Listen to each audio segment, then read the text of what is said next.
The body moves before the mind settles. Hunger sharpens every decision, and fatigue shortens the distance between caution and mistake. In the cold stillness of the forest, this life is already behind one step slower than it needs to be, one breath louder than it should allow. Snow grips the ground unevenly, collapsing without warning beneath shifting weight. Each movement risks leaving evidence. Each sound risks exposure. There is no space here for excess effort, and no tolerance for hesitation that arrives too late. The others move ahead, their presence fading into the trees. This individual follows not by choice, but by necessity. Falling behind means isolation. Moving too quickly means being heard. Both outcomes carry the same consequence. Nothing in this place explains itself. Pressure arrives without signal, and survival depends on learning its limits before those limits are enforced.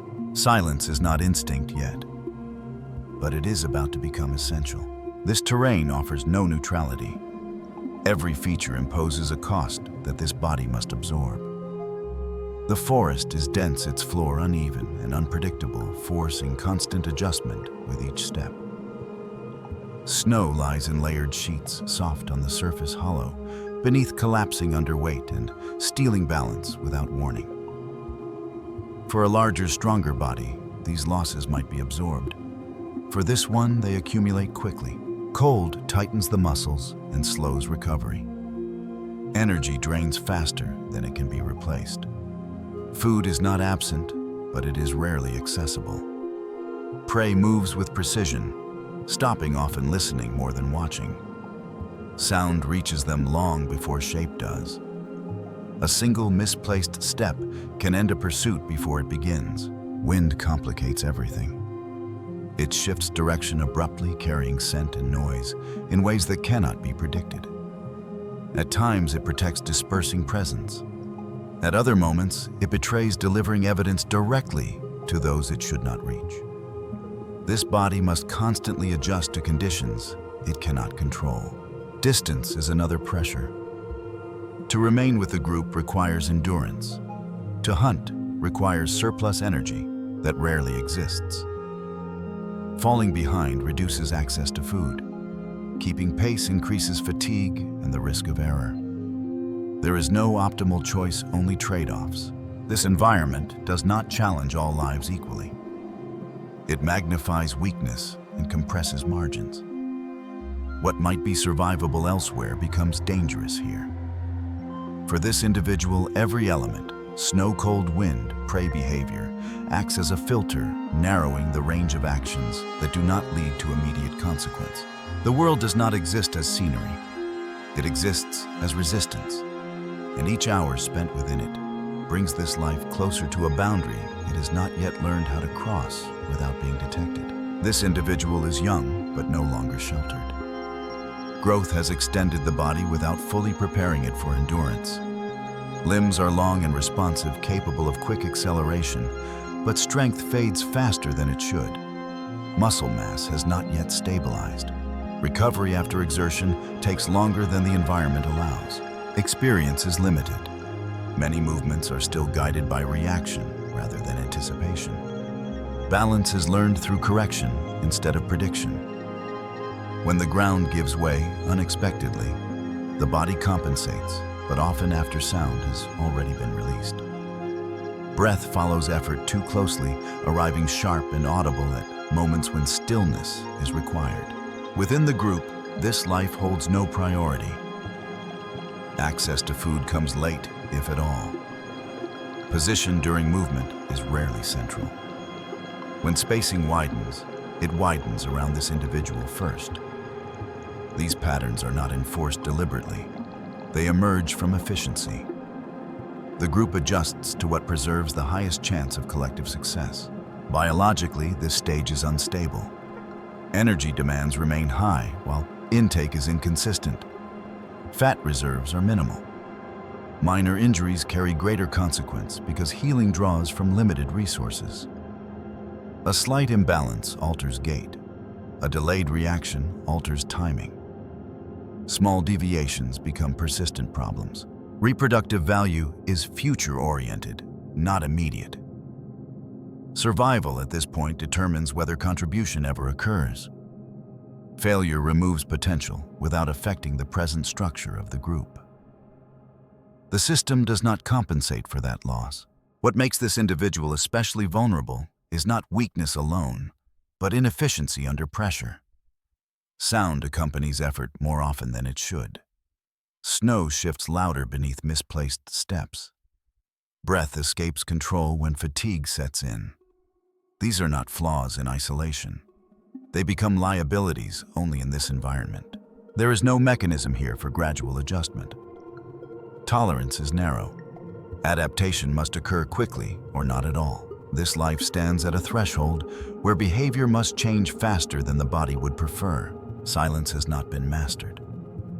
But without it, continuation will not be possible.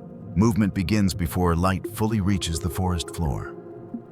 Cold lingers in the muscles, slowing the first adjustments of the day. The body responds, cautiously testing balance before committing weight. Snow yields unevenly, compressing in places and collapsing in others. Each correction costs energy that cannot be easily replaced. Travel follows the group's rhythm, but at a distance.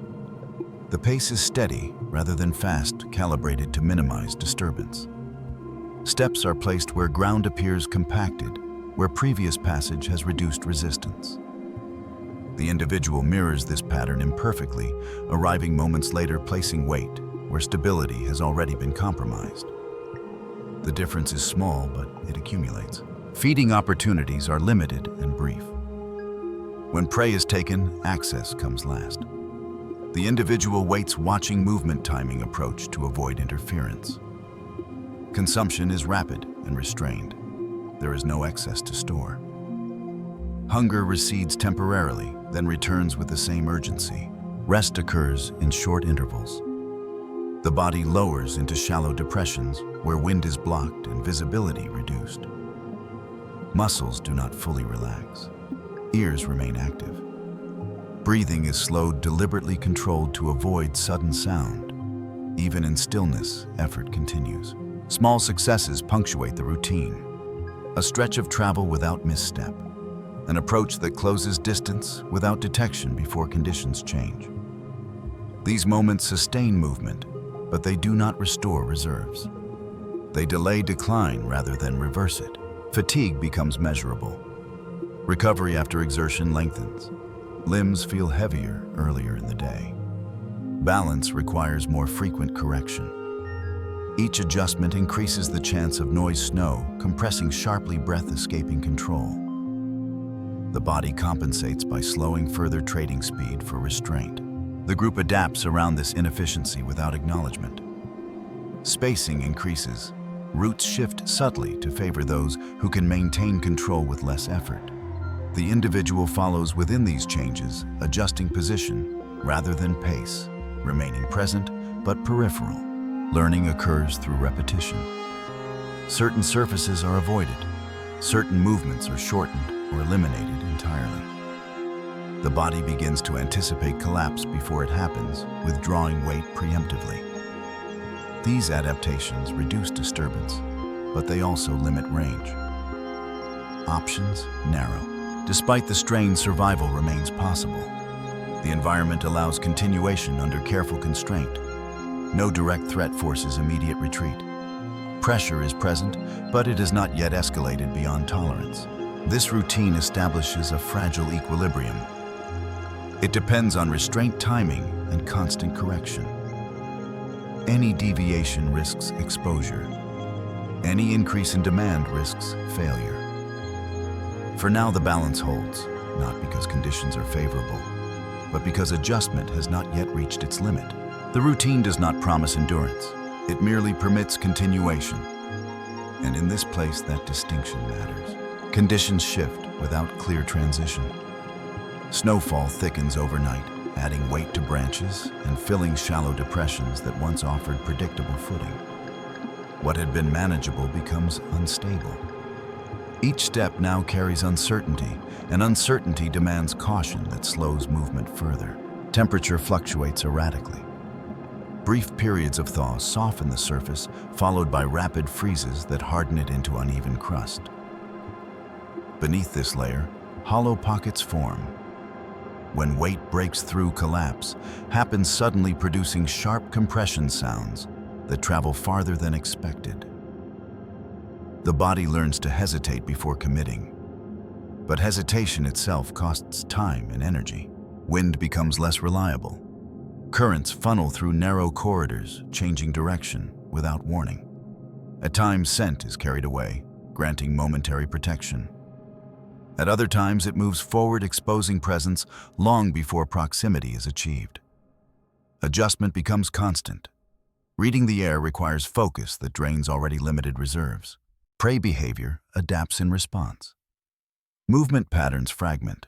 Herds no longer travel predictable routes or maintain steady pace. They pause frequently, scanning and listening before advancing. When they move, it is abrupt and short-lived.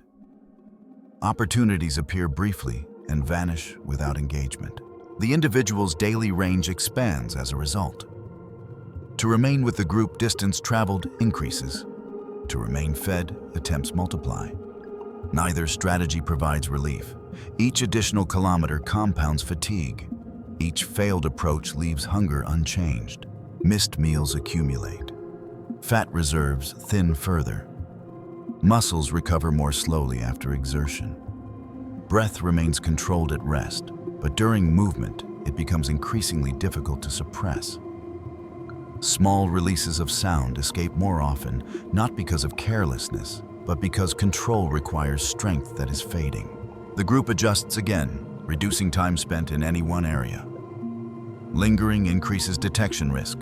Movement becomes more continuous with fewer extended pauses. For those with greater endurance, this shift is manageable. For this individual, it accelerates decline. Mistakes become more costly. A single collapse through crusted snow now disrupts approach entirely. Prey reacts earlier, altering direction before visual contact occurs. Effort is expended without possibility of success. Withdrawal follows immediately, conserving what little remains. Competition adds pressure. Signs of other predators appear more frequently. Tracks crossing paths, scent lingering near shared corridors. These indicators alter timing and direction, forcing detours that extend travel further. Direct encounters are avoided, but presence alone reshapes behavior. The body compensates by narrowing movement patterns. Stride shortens, pace slows further. Roots favor compacted ground even when it lengthens travel. Breath is regulated more aggressively, released slowly and deliberately. These adaptations reduce exposure, but increase exhaustion. Environmental pressure does not arrive as a single event. It accumulates incrementally, compressing tolerance until behavior must change to maintain even minimal stability. What once felt like restraint now feels like strain. Survival remains possible, but only just. The margin for error contracts visibly. Small inefficiencies that were once tolerable now threaten continuity. Each decision carries weight, and each correction draws from diminishing reserves. The environment does not adjust to accommodate this decline. It continues to shift, indifferent to capacity. Pressure increases, not because the individual fails, but because conditions demand more than the body can comfortably supply. The balance established earlier begins to erode, not through collapse, but through attrition. And as pressure intensifies, the cost of remaining silent rises until silence itself becomes a source of fatigue. The first direct threat emerges without spectacle. It arrives as proximity rather than confrontation, as awareness rather than pursuit. The group closes in on prey that has paused along a narrow stretch of terrain where cover is incomplete and sound travels unevenly. Conditions are imperfect, but opportunity is rare enough to demand attempt. Movement slows to near stillness. Each step is placed with deliberate restraint. The individual follows at the edge of the formation, aligning pace with those ahead, using their disturbance to mask its own. For a brief interval, the approach holds. Distance narrows. Tension rises. Then footing fails. A shallow layer gives way beneath compressed snow, collapsing abruptly. The sound is not loud, but it is distinct, sharper than wind, different from the settling of branches. It lasts only a moment. It is enough. The prey reacts instantly. Heads lift, bodies tense. Without panic, the group shifts direction, accelerating away, before visual confirmation is possible. The opportunity dissolves before pursuit can begin. The environment has already decided the outcome. The response from this group is immediate and restrained. No chase follows. Energy is conserved. Movement halts. The wolves spread slightly, reassessing without visible signal. The individual remains still. Breath-controlled posture lowered. The error is clear without correction. This pattern repeats days later under different conditions. Wind shifts unexpectedly during approach, carrying scent forward. The prey responds early again, altering course before distance can close. No sound marks the failure this time, but the result is the same. Detection precedes engagement. Withdrawal follows. Fear changes shape as a result. It is no longer reactive. It becomes anticipatory. The individual begins to move with heightened caution, testing surfaces, repeatedly pausing more often than others. Breath is regulated with greater effort. Each movement is preceded by assessment. Direct threats increase in frequency. Encounters with rival predators occur at closer range, detected through scent and movement rather than sound. These presences alter routes and timing, compressing available space further. Avoidance becomes another demand layered onto existing constraints. During one movement, separation occurs. The group advances across uneven ground, where collapse is frequent. The individual slows to maintain control. Distance widens. Visual contact fades briefly before pace can be adjusted. The gap closes again, but the risk is established. Falling behind is no longer theoretical. Another approach ends abruptly when the individual misjudges distance and advances too quickly. Snow compresses sharply beneath sudden weight. The sound travels farther than intended. Prey scatters before alignment can be restored. The group withdraws immediately. These failures do not produce injury or confrontation. Their danger lies in accumulation. Each early detection drains energy without reward. Each separation increases vulnerability. Each mistake narrows tolerance within the system. The body responds by tightening control further. Movement becomes shorter, slower.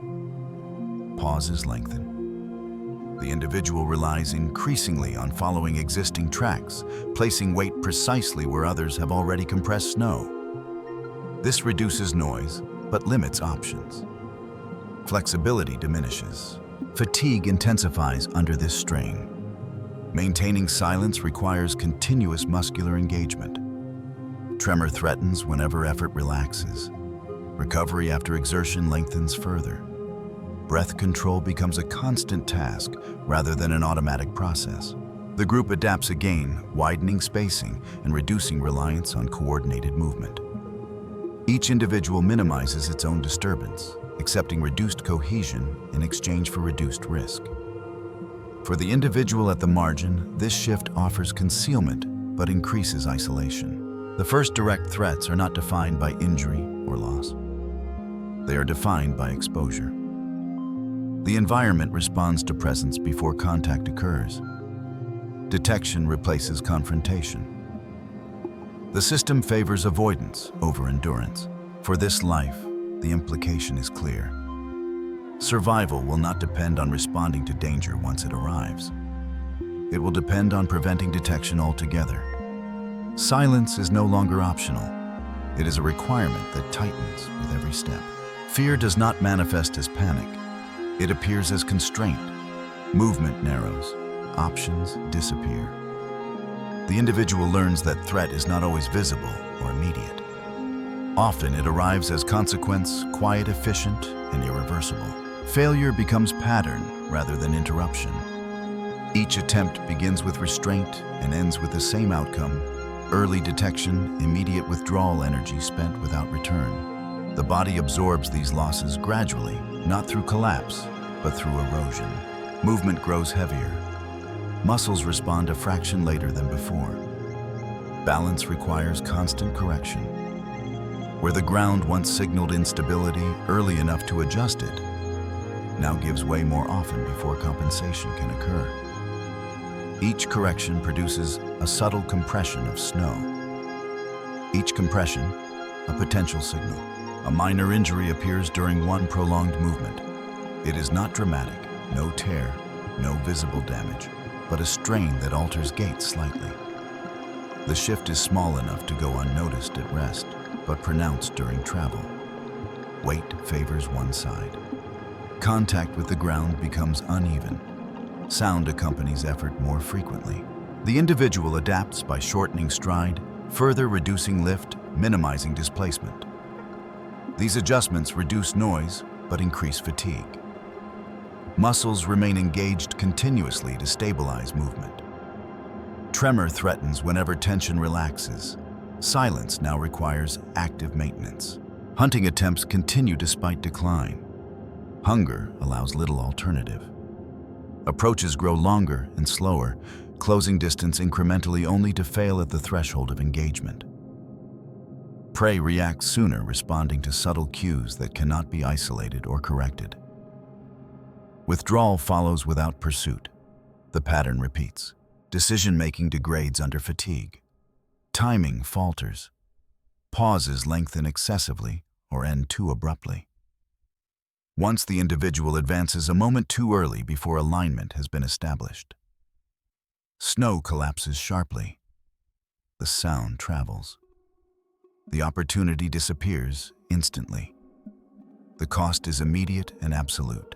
The group adjusts around this inefficiency. Spacing widens. Routes favor those who can maintain pace with less effort. The individual shifts toward the periphery, following rather than contributing. Access to feeding opportunities narrows further. Recovery becomes increasingly difficult. Breathing grows more labored during exertion. Control requires conscious effort. Exhalations are delayed, released slowly to avoid sudden sound. This regulation reduces exposure, but accelerates exhaustion. The body compensates, but reserves thin further. Environmental pressure does not ease. Snow conditions remain unstable. Wind continues to shift unpredictably. Competition persists. Each factor compounds the others, creating conditions where even perfect restraint offers no guarantee of success. Repeated failures reshape behavior. The individual abandons certain approaches entirely, avoiding terrain that demands rapid adjustment or complex maneuvering. Routes narrow, options disappear. Movement becomes conservative to the point of limitation. Isolation increases subtly. The group's rhythm favors endurance and efficiency that this body can no longer sustain. Distance widens more frequently. Visual contact fades for longer intervals. Rejoining requires effort that risks further exposure. During one approach, the individual lags behind, deliberately choosing control over pace. The group advances, distance stretches. The decision preserves silence but deepens separation. The individual pauses, weighing options that offer no clear advantage. Physical decline becomes undeniable. Fatigue no longer resolves with rest. Minor strain persists. Hunger returns sooner after feeding. Each movement carries cost that cannot be recovered before the next demand arrives. Despite this, survival continues. The body adapts where it can. Movement is reduced to essentials. Sound is minimized through extreme restraint. The individual persists within narrowing limits, but tolerance within the system is finite. Repeated failure does not trigger immediate removal. It alters probability. Each inefficiency increases the chance that survival will require separation or risk that cannot be managed. The individual reaches a state where continuation in its current role is no longer sustainable. Not because of a single mistake, but because decline has reduced capacity below what the environment demands. The next challenge will not allow incremental adjustment. It will require commitment movement without margin decision, without retreat. The system does not announce this transition. It arrives quietly through accumulation. And when the moment comes, hesitation will carry the same consequence as error. The moment arrives without ceremony. Tracks appear where none were expected, fresh, shallow impressions cutting across a narrow corridor between frozen slopes. Wind aligns briefly, carrying scent away rather than forward. The terrain constrains movement on both sides, limiting escape routes. Conditions are not favorable, but they are sufficient. There will not be another opportunity without greater cost. The group slows to near immobility. Movement becomes sequential rather than collective. Each advanced time to allow disturbed snow to settle before the next follows. Progress is measured in small increments. Time stretches. The environment feels closer, more attentive. The individual follows within the compressed impressions left by others, placing weight precisely where resistance has already been reduced. The injured side demands constant correction. Muscles remain engaged continuously. Any lapse would release sound that cannot be reclaimed. Branches hang low, weighted with snow. Contact would dislodge mass and create noise that travels unpredictably. The individual shortens stride further, lifting paws only as high as necessary, withdrawing immediately if instability is detected. Breath is regulated deliberately, exhaled slowly to prevent sharp release. Ahead, prey behavior shifts. Movement slows. Heads lift more frequently. The group compresses slightly, reacting to cues that do not resolve into clear threat, but suggest proximity. Detection approaches even without confirmation. Withdrawal is no longer viable. Turning back would deepen tracks and expend energy without opportunity. Remaining still risks scent or sound carried by shifting air. The corridor offers no concealment for retreat. Forward movement, however, constrained, is the only option that does not immediately compromise position. This is the threshold. Beyond it, silence must be absolute. Any deviation will be registered. The environment is no longer passive. It is actively reading. The individual adjusts again, reducing movement to its minimum viable form. Weight transfers smoothly. Balance is maintained through tension rather than speed. Each step is completed only after stability is confirmed. Progress slows further, but exposure decreases marginally. The prey senses proximity now. Tension ripples through the group ahead. Muscles coil. Reaction is imminent. The wolves respond not with speed, but with timing, closing distance incrementally, aligning angles rather than advancing directly. A brief instability occurs as compressed snow shifts unexpectedly beneath the injured side. The correction is controlled, but effort sends vibration through the surface. It is minimal. It exists. The prey reacts. Movement accelerates. Preparation becomes flight. The wolves commit immediately. Silence is abandoned deliberately in exchange for proximity. Snow collapses under sudden acceleration. Sound multiplies as restraint gives way to pursuit. The individual accelerates as well, choosing a line that offers firmer footing at the cost of maneuverability. Speed is possible but not sustained. Each stride risks collapse. Compensation requires greater effort, and effort increases exposure. The pursuit is short. Distance closes rapidly, then destabilizes as prey changes direction abruptly. The individual cannot match the shift precisely. Snow gives way. Momentum falters. The opportunity diverts to others. The chase ends. One prey individual is taken elsewhere. The individual slows and stops before contact breath visible in controlled bursts. Muscles tremble under accumulated strain. The outcome is clear without signal. The forest settles quickly. Sound dissipates. Tracks mark passage, but movement ceases. The environment records the event and returns to stillness. The point of no return has passed. The moment demanded capacity that the body could not supply. Survival continues, but position changes. The system has enforced its limits without negotiation. From this point forward, continuation will require a different strategy. The role held before cannot be sustained. Silence remains essential, but it will no longer support participation at the same level. What follows will not be decided by effort alone. It will be determined by consequence, quietly, efficiently, and without appeal. The separation does not happen immediately. It begins as distance measured, unspoken, tolerated. After the failed pursuit movement resumes in fragments. The group relocates with efficiency, selecting terrain that favors speed and sustained coordination. The individual follows at first, maintaining silence through restraint rather than momentum. Hours pass without engagement. Hunger sharpens again, cutting through the brief relief of proximity to food. The body remains tense, conserving what little strength has returned. Each step is deliberate. Each pause is calculated. The forest responds to these movements without reaction, registering presence but offering no opportunity. The group begins to shift pace. Not abruptly, but incrementally, favoring routes that demand endurance rather than control. Open stretches appear more frequently. Snow is thinner, crusted unevenly, requiring speed to avoid collapse. For the others, this terrain is navigable. For this body, it is destabilizing. The individual slows to maintain control. Distance widens. Visual contact holds briefly, then fragments between trees and uneven ground. The decision to lag is not conscious. It emerges from necessity. Movement at the group's pace would generate sound. Sound would attract consequence.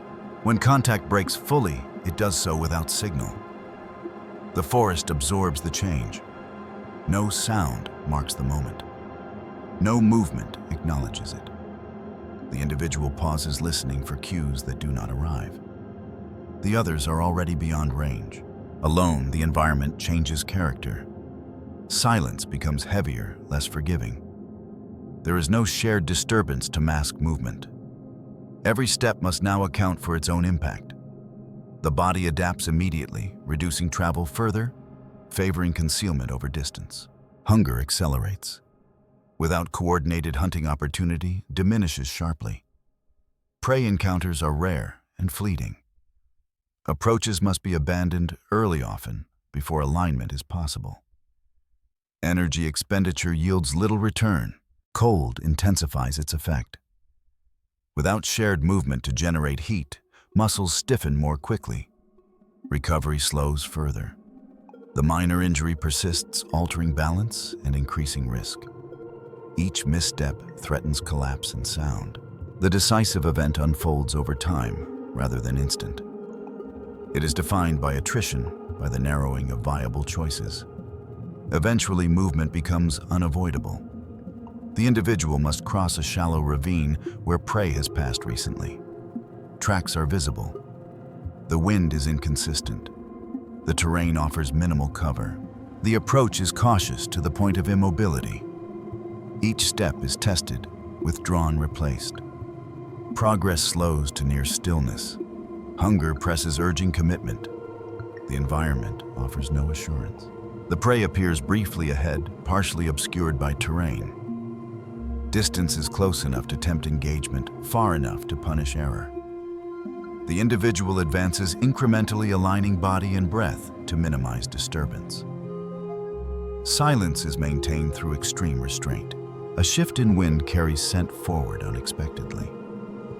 The prey reacts, instantly altering direction. Before visual confirmation is possible, the opportunity collapses. The individual attempts pursuit despite the disadvantage. Acceleration breaks silence deliberately. Snow collapses under sudden weight. Sound travels. Distance closes briefly, then widens as terrain destabilizes movement. The injured side falters. Speed cannot be sustained. The chase ends quickly. The prey escapes into denser cover. The individual slows, stopping to prevent collapse. Breath escapes in controlled bursts. Energy is spent. Nothing is gained. This failure carries finality. It exposes the limit of what this body can achieve alone under these conditions. Hunger deepens. Recovery is incomplete. The environment offers no alternative route, no compensatory opportunity. As night approaches, temperature drops further. Movement becomes riskier. Remaining still invites cold stress. Continuing invites detection. The balance narrows to a single viable state: minimal movement, maximal concealment. The decisive outcome is survival through withdrawal. The individual abandons pursuit, entirely selecting terrain that favors concealment over opportunity. Routes shorten. Movement occurs only when necessary. Prey is avoided rather than sought. This strategy preserves presence but eliminates advancement. Hunger persists at a manageable threshold. Energy expenditure decreases. Silence is maintained not to hunt, but to endure. Biologically, the outcome is clear. Survival continues, but contribution does not. The individual persists outside the primary hunting structure, functioning at the margins of the ecosystem. The system has resolved the conflict without confrontation. There is no triumph here, no defeat, only redistribution. Capacity has been matched to environment and behavior adjusted accordingly. The forest does not record intention. It registers effect. The individual remains because its presence no longer disrupts the system. Silence, once a tool for engagement, has become a mechanism for avoidance. Life continues in reduced form, constrained, quiet, and persistent. The decisive event has passed not as a moment of violence, but as a realignment. Survival is achieved not through success, but through acceptance of limitation. The days that follow do not mark this life as exceptional. Snow continues to fall and settle. Wind erases scent.